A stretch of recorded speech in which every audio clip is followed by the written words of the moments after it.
এক জালিম বিজেপি নেতা অর্জুন সিং তার নাম, সে একটা মানবরূপী পশু।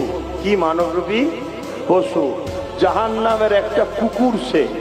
সে বলছে ইসলামে নাকি রেপ করা বা কোরআনে রেপ করা পাপ নয়, তাই তো? এর বিরুদ্ধে হওয়া দরকার আছে না? নয়? হচ্ছে, হবে, কেস হচ্ছে, হবে, উচিত। কিন্তু দুঃখটা কোন জায়গায় জানেন? এ তো কোরআনের নামে মিথ্যা প্রচার করছে, কোরআনের নামে মিথ্যা প্রচার করছে। আর যখন আমার রাজ্য সরকার বলল কোরআন শেষ হয়ে যাবে, পুরো কোরআনটাকেই মিটাচ্ছে, তখন কেউ কেস করেছে মমতার নামে? তাহলে আমরা মুসলমান কোন দিকে?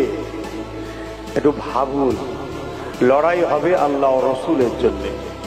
এই ভালোবাসা মান আহাব্বা লিল্লাহ ওয়া আবগাদা লিল্লাহ ওয়া আতা লিল্লাহ ওয়া মানআ লিল্লাহ